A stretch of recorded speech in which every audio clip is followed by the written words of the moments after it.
Hi guys, welcome back to the channel. Today we're going to be looking at two bikes like I've done before with the NC750X and the CB500X. Today we're doing slightly different. We're looking at the NC750X, which is my main bike, and seeing if the Africa Twin is a good upgrade. This one's a 2018, this one's a 2018. Let's see if this one is a good upgrade for the old one. Let's take a look.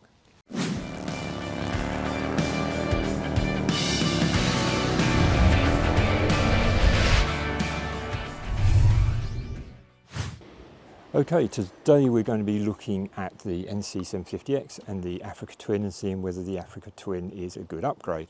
Obviously the Africa Twin has a lot more power. It's got 74% more power, albeit only 46% more torque. Now this tends to be most noticeable at higher speed. So around town the NC is very punchy, we know that. Going around town and between towns it's fine, but it tends to lack a bit of punch at the top end. Now being on the motorway and 60 and 70 and going for that overtake, obviously when you're abroad on the German Autobahn, the Africa Twin really comes into its own. It's much more punchy, it's doing around 4,000 revs at 70 miles an hour, and it just flies at that speed where the NC is starting to run out of puff a little bit. So if that's the sort of journey, that's the sort of travelling you do, the Africa Twin is a really big improvement in that department. Top speed is largely irrelevant, I guess, to be honest, but the Africa Twin will top out at about 130 and the NC at about 115. Economy wise, obviously the NC is renowned for that. It will do about 85 miles per gallon and the Africa Twin about 60 miles per gallon. So it's going to cost you a little bit more money to run. But that doesn't tell you what you need to know about the engines.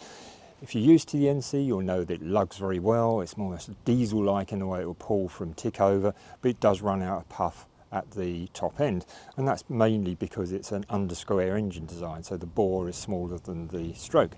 The Africa Twin is completely different. Although it's a 1 litre, in this case a 1 litre 270-degree crank, it's very much over square.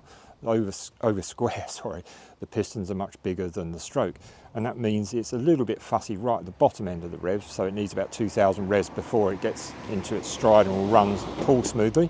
But then it revs much more keenly, and it's much more lively feel to the engine. So that's something that makes it much more exciting, I think it's fair to say.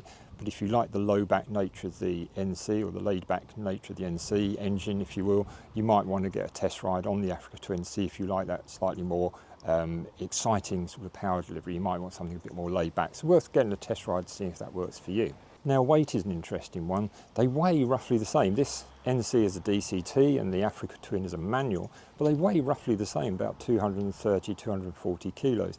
And interestingly, even though the Africa Twin looks a lot bigger, on the road, once you're underway, the Africa Twin actually feels lighter. I think because you're sitting upright, you're sitting bolt upright, and the bars are very wide, it actually feels lighter to manoeuvre around than the NC, which is quite something because they do look quite intimidating. So where is the NC better? Well, we've mentioned briefly about the fuel economy, 85 miles per gallon as opposed to 60 odd. That's obviously going to take a bit of beating. And also the frunk. I think we all fall in love with the frunk and use it for all sorts of things, and you may miss it on the Africa Twin, but you can always pop a top box on and get that same sort of practicality, and I think that works quite well as a compromise. And the advantage of the AT, well, there's quite a few, to be honest, apart from the obvious power, which you'd expect from the much bigger engine. The suspension is much more compliant, it's a much nicer front end fork. The brakes are much improved. I think we all agree that the NC's front brake is not great, and the brake on here on the Africa Twin is absolutely brilliant. It's just two things. You don't find yourself using the rear brake if you don't want to at all. And finally, perhaps it's worth noting that although the weight is not that different, the Africa Twin is a tall bike, and if you're under 6 foot tall, you will find, I think, without lowering it, you will find a bit of a struggle throwing a leg over it, especially if you've got panniers on it. So I'd seriously suggest that you try one, see if you can throw a leg over it comfortably, and it's not going to be a pain, because it does get a pain, especially when you're tired and you're touring. You don't want to struggle to get on the bike. So overall, do I like the Africa Twin? Yes, very much. I think the engine is an absolute blast. It's got loads of character, it's got loads of shove. Yes, there are GSs that have got much more, but do you need much more than this? I wouldn't say so. And it keeps the weight down significantly from a fully loaded GS, and for that makes it a really good upgrade in my book.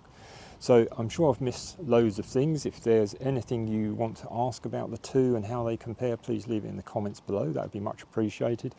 And thanks you very much for watching, and I'll see you on the next one. Okay guys, thanks very much. Bye bye.